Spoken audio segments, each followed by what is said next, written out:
الحمد لله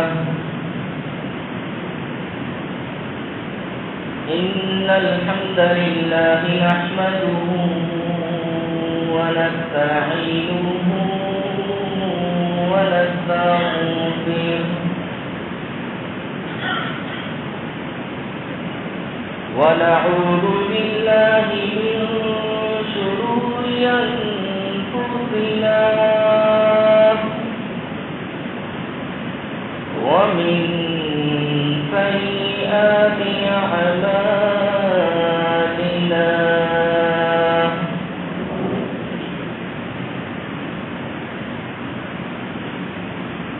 من يهده الله فلا مضل له ومن يضلل فلا هادي له وأشهد أن لا إله إلا الله وحده لا شريك له وأشهد أن محمدًا عبده ورسوله اللهم صل على محمد وعلى آل محمد كما صليت على إبراهيم وعلى آل إبراهيم إنك حميد مجيد اللهم بارك على محمد وعلى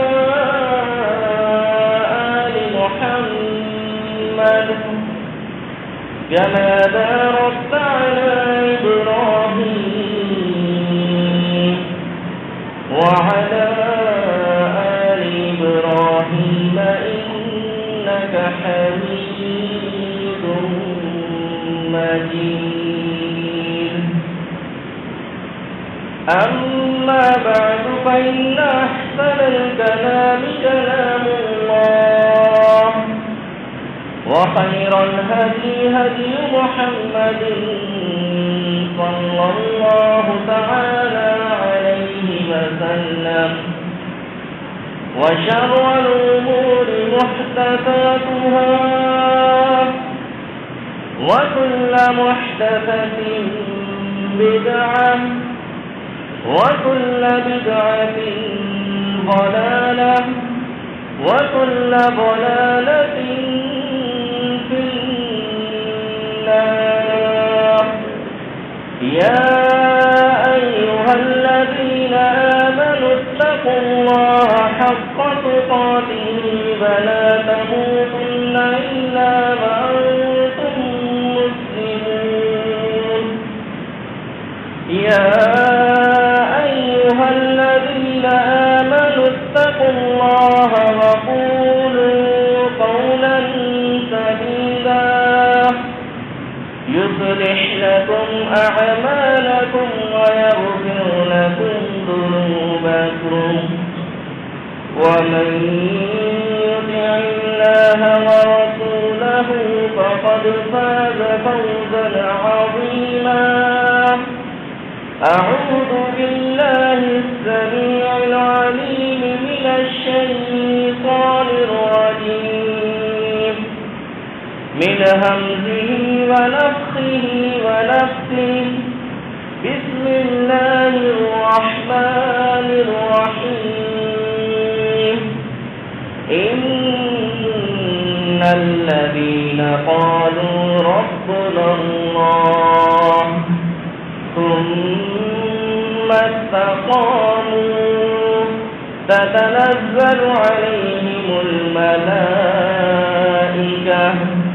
ألا تخافوا ولا تحزنوا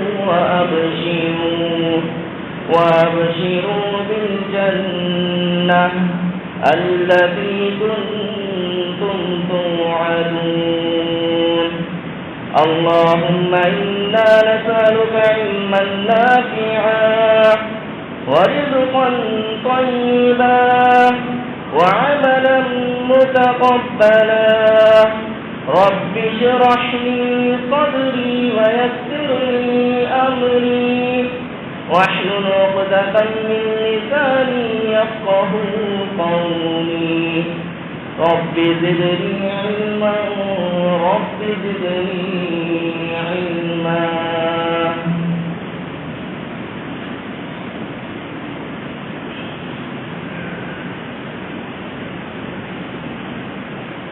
تمام قسم کی تعریفات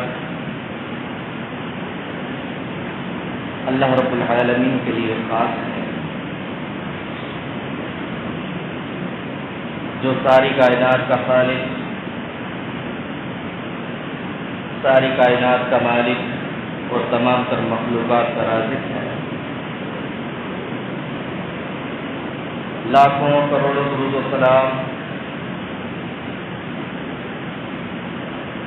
احمد مصطفیٰ محمد مصطفیٰ امام الانبیاء محمد رسول اللہ صلی اللہ علیہ وآلہ وسلم پر۔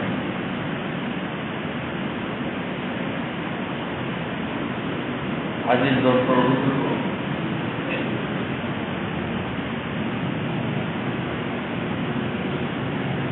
آج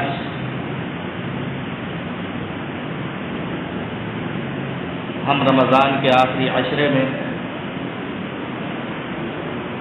چل رہے ہیں اور پتہ ہی نہ چلا کہ دو عشرے کس طرح گزر گئے۔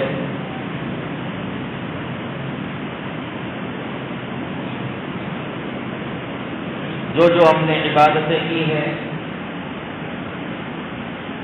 اور جو ہم سے کمی کوتاہیاں ہو گئی ہیں،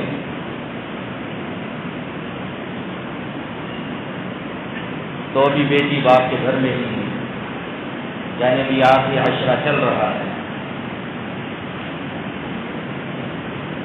اور ہم چاہیں کہ اپنی کمی کوتاہیوں کو دور کریں تو بھی ہمارے پاس وقت باقی ہے۔ جتنا ہو سکے ہم اپنی کمی کوتاہیوں کو دور کریں، اور یہ جو بابرکت راتیں اللہ رب العالمین نے ہمیں تحفے میں عطا کی ہیں، ہم بجائے اس میں وقت ضائع کرنے کے اپنے رب کو راضی کرنے کی کوشش کریں۔ لیلۃ القدر کی رات کا عظیم تحفہ اللہ پاک نے ہمیں دیا ہے۔ اللہ تعالیٰ نے قرآن مجید میں فرمایا کہ انا انزلناہ فی لیلۃ القدر وما ادراک ما لیلۃ القدر لیلۃ القدر خیر من الف شہر۔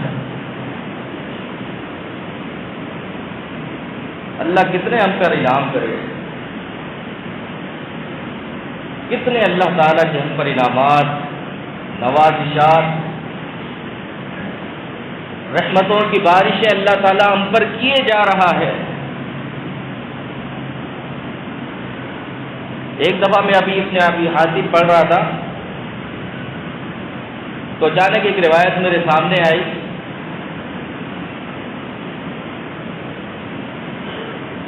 اس روایت کو پڑھ کر اللہ تعالیٰ کا ہم کتنا شکر ادا کریں۔ پوری زندگی اللہ رب العالمین کے لیے ہم سجدے میں گزار دیں، مگر ہم اللہ تعالیٰ کا ایک رائی کے دانے کے برابر بھی شکر ادا نہیں کر سکتے۔ روایت میں آتا ہے کہ اللہ کے نبی علیہ الصلوۃ والسلام اپنے صحابہ کرام رضوان اللہ علیہم اجمعین کے ساتھ بیٹھے ہوئے تھے۔ آپ علیہ الصلوۃ والسلام نے پچھلی قوموں کے عابدین کا ذکر کیا، 4 لوگوں کا ذکر کیا، ایوب علیہ السلام، زکریا علیہ السلام، حزقیل علیہ السلام اور یوشع علیہ السلام کا، کہ ایسے لوگ بھی گزرے میرے صحابہ کہ جنہوں نے 80 سال اللہ رب العالمین کی عبادت کی اور پلک جھپکنے کے برابر بھی اللہ تعالیٰ کی نافرمانی نہیں کی، پلک جھپکنے کے برابر 80 سال کوئی عبادت کرے. ابن ابی حاتم کی روایت ہے کہ 80 سال عبادت کی اور پلک جھپکنے کے برابر بھی اللہ کی نافرمانی نہیں کی. صحابہ کرام نے تعجب کا اظہار کیا کہ اللہ کے نبی علیہ السلام کوئی اتنے سال عبادت کرے اور اللہ کی نافرمانی نہ کرے، وہ لوگ کتنے خوش نصیب ہیں، وہ لوگ کتنے اللہ رب العالمین کے پسندیدہ ہیں. جس طرح بندہ ایک بات سنے، حیرانگی کا اظہار کرے، شوق ہو جائے. صحابہ کرام شوق ہو گئے اور تعجب کا اظہار کرنے لگے. اللہ تعالیٰ نے جبرائیل امین کو کہا کہ جبرائیل امین میرے نبی کے صحابہ تعجب کا اظہار کرتے ہیں. میرے نبی کے صحابہ کہتے ہیں کہ 80 سال کوئی عبادت کرے وہ کتنے خوش نصیب ہیں. جبرائیل امین جاؤ میرے نبی کے پاس اور جا کر کہو انا انزلناہ فی لیلۃ القدر وما ادراک ما لیلۃ القدر، کہ انہوں نے 80 سال عبادت کی، تم لیلۃ القدر کی رات کی عبادت کرو تو ان کی 80 سال سے زیادہ تمہیں اجر و ثواب ملے گا. صرف ایک رات عبادت، ایک رات عبادت. لیلۃ القدر خیر من الف شہر، 1000 مہینوں سے افضل رات. ایک بندہ 1000 ماہ مسلسل عبادت کرتا رہے اور ایک بندہ صرف اس رات اللہ کی عبادت کرے، فرمایا کہ جو 1000 ماہ عبادت کرتا رہے یہ اس سے افضل ہے جو اس رات عبادت کرے. میرے دوستوں، میرے بھائیوں، میرے نوجوانوں، ہم دیکھیں کہ اپنی طاق راتوں کو ہم کس طرح ضائع کر رہے ہیں. ہم کس طرح نوجوان کبھی ہوٹلوں پر تو کبھی چوراہوں پر، کبھی چوکوں پر تو کبھی کوچوں پر 4 بندے کھڑے ہیں اور اپنے وقت کو ضائع کر رہے ہیں. میرے دوستوں اور خصوصاً میرے نوجوانوں، یہ لیلۃ القدر کی رات ابھی باقی ہے. ہو سکتا ہے کہ جو گزر گئی وہ لیلۃ القدر کی رات نہ ہو. فرمایا کہ 5 طاق راتوں میں لیلۃ القدر کو تلاش کرو، جو گزر چکی ہو سکتا ہے وہ نہ ہو سکتا ہے ابھی جو آنے والی ہو وہ ہو. ہم ان طاق راتوں میں اس قدر کی رات کو تلاش کریں اور اپنے وقت کو ضائع کرنے کے، اپنے دوستوں کے ساتھ گزارنے کے. میں یہ نہیں کہتا کہ عشاء کی نماز کے بعد سے لے کر فجر تک تم قیام کرتے رہو، یہ نہیں کہ صرف عبادت یہی کرنی ہے کہ عشاء کے بعد سے شروع ہوئے اور فجر تک قیام ہی کرتے رہے. ٹھیک ہے، کچیڑی بھی کرو، بات بھی کرو، خوش گپیاں بھی مارو، لیکن تلاوت قرآن پاک بھی کرو، قیام اللیل بھی کرو، دعائیں بھی مانگو.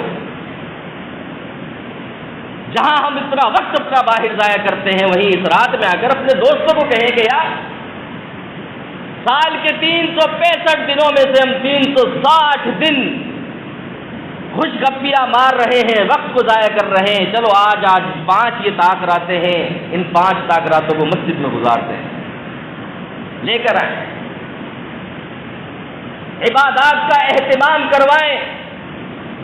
اور یہ کام جو نوجوان کر سکتے ہیں وہ کوئی دوسرا نہیں کر سکتا. کتنے نوجوان ہم میں بیٹھے ہیں،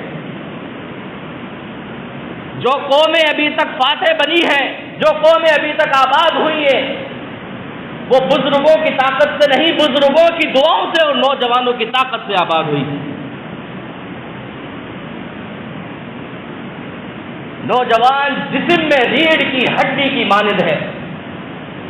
جو تبلیغ کا کام ہم کر سکتے ہیں، جو انرجی، جو طاقت اللہ تعالیٰ نے ہمیں عطا کی ہے، جو بات ہم کر سکتے ہیں، بزرگوں کی دعائیں لیتے رہیں اور اللہ رب العالمین کے راستے میں ہم لگ جائیں اور لوگوں کو، اپنے دوستوں کو، جوانوں کو پکڑ کر ہم مسجد میں لائیں. یہ وقت گزر جائے گا۔ اللہ تعالیٰ نے قرآن مجید میں فرمایا کہ ان الذین قالوا ربنا اللہ ثم استقاموا تتنزل علیہم الملائکہ، کہ جو عبادتیں ہم کر رہے ہیں، جس طرح ابھی یہ مسجد آباد ہے، اللہ تعالیٰ کو یہ پسند نہیں کہ تم صرف ایک رات تو اتنا قیام کرو، ایک رات اتنی عبادت کرو، ایک مہینے تم مسجدوں کو آباد رکھو، باقی 11 مہینے تم مسجدوں کو ویران کر دو۔ یہ اللہ کو پسند نہیں ہے۔ مستقل عبادت اللہ کو پسند ہے۔ فرمایا ان الذین قالوا ربنا اللہ، بے شک وہ لوگ جو کہتے ہیں کہ ہمارا رب اللہ ہے، ثم استقاموا، صرف ان کا کہنا کافی نہیں ہے، صرف یہ کہنا کافی نہیں ہے کہ میں مسلمان ہوں، میں توحید پرست ہوں، میں اہل توحید میں سے ہوں، یہ کہنا کافی نہیں ہے۔ میں اللہ کو مانتا ہوں، اس کے رسول کو مانتا ہوں، میں دین اسلام کو مانتا ہوں، کہنا کافی نہیں ہے۔ اللہ فرماتا ہے ثم استقاموا، کہ پھر وہ اس پر استقامت اختیار کرتے ہیں، وہ اس پر ڈٹ جاتے ہیں کہ جس طرح ہم نے رمضان میں عبادت کی، اب اس پر ڈٹ گئے، باقی 11 ماہ بھی ہمیں اسی طرح عبادت کرنی ہے۔ ہم اللہ تعالیٰ سے اپنی ان دعاؤں میں یہ دعا لازمی مانگیں کہ اللہم مقلب القلوب ثبت قلبی علی دینک۔ اللہ کے نبی علیہ السلام نے فرمایا کہ اللہ تعالیٰ فرماتا ہے کہ انسان کا دل میری 2 انگلیوں کے درمیان میں ہے، میں جہاں چاہے اسے پھیر دوں۔ انسان کا دل اللہ تعالیٰ کی 2 انگلیوں کے درمیان ہے، اللہ فرماتا ہے میں جہاں چاہے اسے پھیر دوں۔ اللہ کے نبی علیہ السلام نے یہ دعا سکھلائی ہے، اللہم مقلب القلوب۔ میرے صحابہ تم اللہ تعالیٰ سے یہ دعا مانگا کرو، لوگوں اللہ سے یہ دعا مانگو کہ دلوں کو پھیرنے والے، ثبت قلبی علی دینک، میرے دل کو تو اپنے دین کے لیے پھیر دے۔ چھوٹی سی دعا ہے، اللہم مقلب القلوب ثبت قلبی علی دینک، یا اللہ مجھے دین پر استقامت عطا فرما۔ یہ دعا اپنی دعاؤں میں شامل کر لیں تاکہ ہم اسی طرح جستجو اور محنت اور لگن کے ساتھ اللہ تعالیٰ کی عبادت کرتے رہیں، اسی طرح۔ اور یہ استقامت کیا ہے؟ یہ دین کی مٹھاس، یہ اسلام کی مٹھاس، یہ ایمان کی مٹھاس، ایمان کی مٹھاس کا اندازہ لگانا ہے، کیونکہ اللہ کے نبی علیہ السلام نے فرمایا من ذاق طعم الایمان، اس شخص نے ایمان کی مٹھاس کو چکھ لیا، من رضی باللہ ربا وبالاسلام دینا وبمحمد النبی صلی اللہ علیہ وسلم، کہ اس شخص نے ایمان کی مٹھاس کو چکھ لیا۔ اندازہ لگائیے گا، آپ یہاں موجود ہیں اور ہم سب میں یہ دعویٰ ہے، کیا دعویٰ ہے کہ جو اللہ کے رب ہونے پر راضی ہو گیا، جو اسلام کے دین ہونے پر راضی ہو گیا، اور جو محمد صلی اللہ علیہ وسلم کے نبی ہونے پر راضی ہو گیا، اس نے ایمان کی، اس نے اسلام کی مٹھاس کو چکھ لیا۔ اب اس اسلام کی مٹھاس، ایمان کی مٹھاس کو ہم صحابہ کرام پر ڈالتے ہیں کہ صحابہ کرام اس ایمان اور اسلام کی مٹھاس کو کس طرح لیا کرتے ہیں۔ یہ وہ مٹھاس تو نہیں، وہ مٹھائی تو نہیں کہ جسے کھانے سے بندے کو مٹھاس محسوس ہو، کہ جس طرح ہم افطاری میں کسی ٹینک کا یا نورس کا شربت پیتے ہیں تو وہ مٹھاس ہمیں محسوس ہو، یہ وہ مٹھاس نہیں ہے۔ یہ کون سی مٹھاس ہے؟ عبداللہ بن عباس رضی اللہ عنہما سے پوچھتے ہیں۔ عبداللہ بن عباس رضی اللہ عنہما فرماتے ہیں، صحیح بخاری کی روایت ہے، کہ کچھ رومی عیسائیوں نے مسلمانوں کو قید کر لیا، مسلمانوں کو پکڑ لیا۔ ان میں ایک جلیل القدر صحابی عبداللہ بن خزامہ رضی اللہ عنہ بھی ہے، مشہور روایت ہے، سنی ہوگی، لیکن آج اندازہ لگائیے گا کہ ایمان کی مٹھاس کیا ہے، اور پھر ہم اپنے آپ پر اس کو تولیں گے کہ ہمارے اندر کتنی ایمان کی مٹھاس موجود ہے۔ ہم کتنے اپنے ایمان کے دعوے دار ہیں اور کتنی مٹھاس ہم میں موجود ہے، اس روایت سے اندازہ لگائیے. کہتے ہیں کہ کچھ رومی عیسائیوں نے مسلمانوں کو قید کیا تو عبداللہ بن خزامہ جلیل القدر اور نڈر صحابی تھے، اللہ کے نبی علیہ السلام کے پیارے صحابی تھے. تو جو عیسائیوں کا، نصرانیوں کا جو لیڈر تھا، اس نے عبداللہ بن خزامہ کو بلایا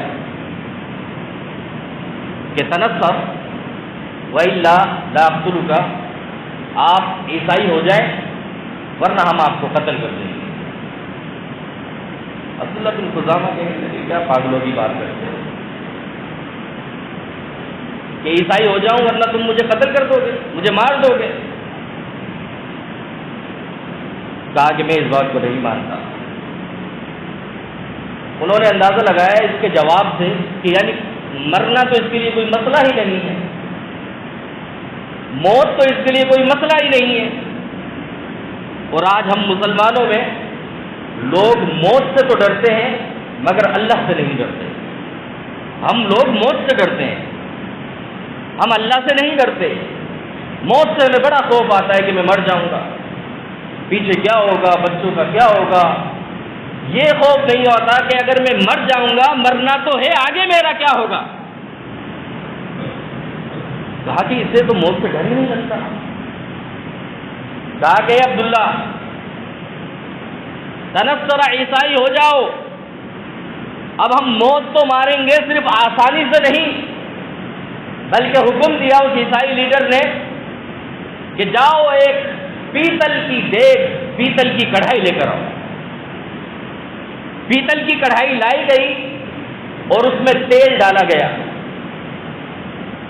اس تیل کے لیے آگ لگائی گئی کہ اب وہ تیل جوش مارنے لگا. ہم دیکھیں کڑھائی یا جب گھر میں سالن پکتا ہے، کھانا پکتا ہے، کہ اگر وہ تیل کا ایک چھوٹا سا چھینٹ بھی آگے لگ جائے تو انسان اچھل کے رہ جاتا ہے، اچھل پڑتا ہے، بڑی تکلیف اس پر محسوس ہوتی ہے، دوائیاں لیتا ہے، ٹیوب لگاتا ہے. عبداللہ بن خزامہ دیکھ رہے ہیں، آگ لگا دی. کہا کہ یہ ایسے نہیں مانے گا، ایسا کرو کسی دوسرے مسلمان قیدی کو لے کے آؤ. دوسرے مسلمان قیدی کو لایا گیا اور پھر اسے کہا کہ تنصر، کہ تو عیسائی ہو جا ورنہ ہم تجھے اس تیل کی کڑھائی میں ڈال دیں.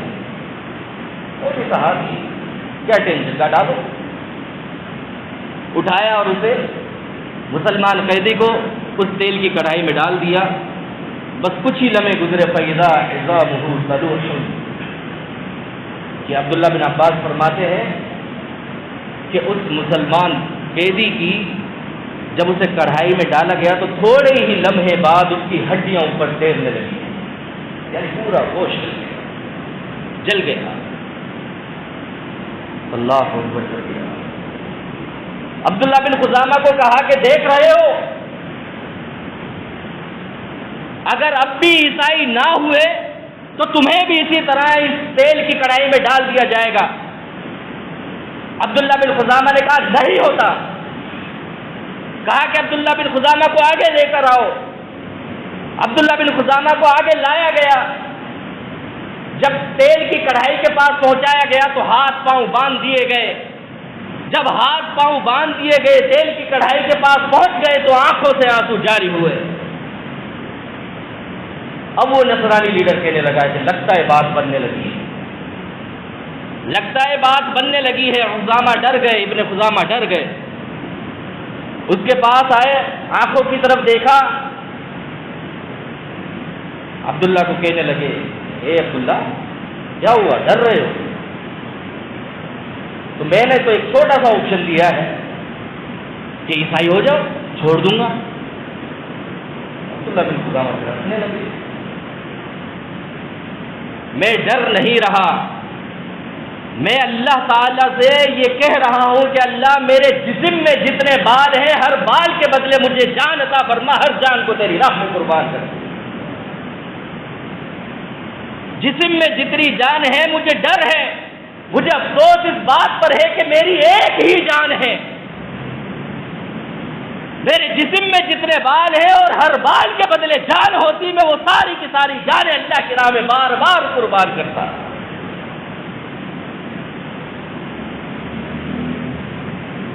عبداللہ بن خزامہ کو جب کانفیڈنس لیول دیکھا تو وہ نصرانی لیڈر امپریس ہوا اور کہنے لگا کہ یار بڑے ہی تم بہادر ہو، چلو ایسا کرو میرے ماتھے پہ بوسہ دو، میں تمہیں چھوڑ دوں۔ عبداللہ بن خزامہ نے کہا نہیں دوں گا۔ پھر اب دوسرا طریقہ اپنایا، اور یہ وہ طریقہ ہے میرے نوجوانوں، اس کو نوٹ کرنا، جو طریقہ تمہیں برباد کرنے کے لیے اپنایا جاتا ہے، جو طریقہ آج کے مسلمان غیور نوجوانوں کو بے حیا کر کے انہیں برباد کرنے کا طریقہ اپنایا جا رہا ہے۔ میں تقریباً خطبے میں اپنے نوجوانوں کو اسی لیے مخاطب کرتا ہوں کہ میں جب پچھلے قوموں کے قصے پڑھتا ہوں، پچھلے انبیاء کے قصے پڑھتا ہوں، جب خالد بن ولید کو دیکھتا ہوں، سعد بن ابی وقاص کو دیکھتا ہوں، تو یہ وہ سب تھے جو نوجوان تھے۔ کہا کہ ایسے نہیں مانے گا، اب اسے لالچ دو۔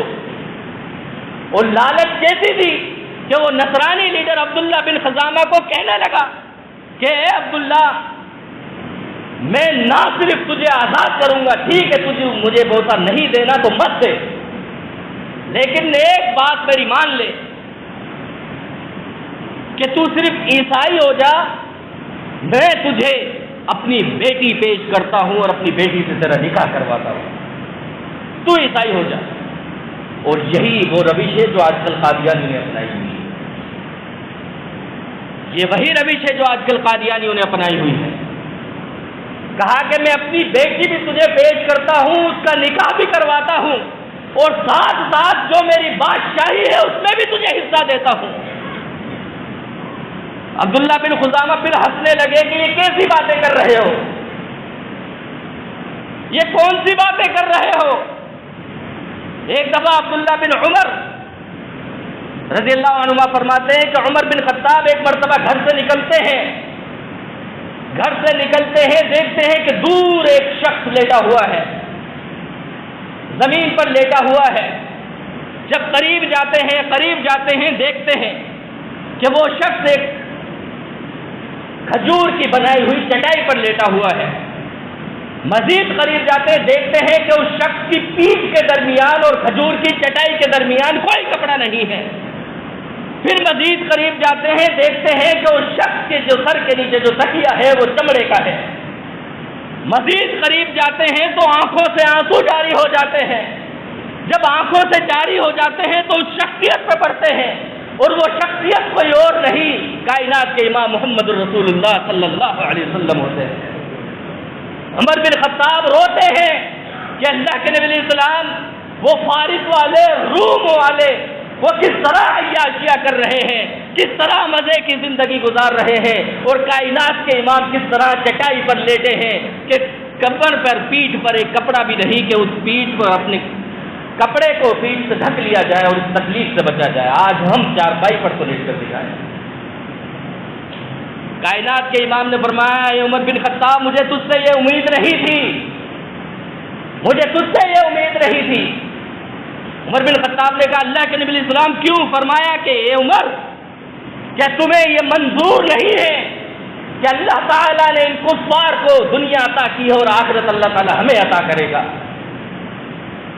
تو عبداللہ بن خزامہ ہنسنے لگے کہ کیا دنیا کا لالچ دے رہا ہے، یہ دنیا جو ختم ہونے والی ہے، جو عارضی ہے۔ عبداللہ بن خزامہ پھر ہنسنے لگے، پھر اس کو غصہ آیا کہ یار یہ کیا چیز ہے، اسے میں نے کہا کہ بوسہ دے دے، میں تجھے چھوڑتا ہوں، نہیں مانتا۔ اسے میں نے کہا کہ میں تجھے اپنی بیٹی دیتا ہوں اور بادشاہت میں حصہ دیتا ہوں، نہیں مانتا۔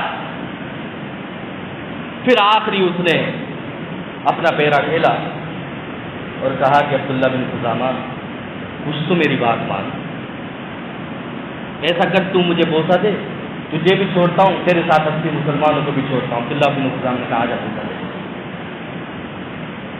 عبداللہ بن خزامہ نے کہا کہ آپ بوسہ دیتا ہوں، 80 مسلمانوں کو چھوڑ دے۔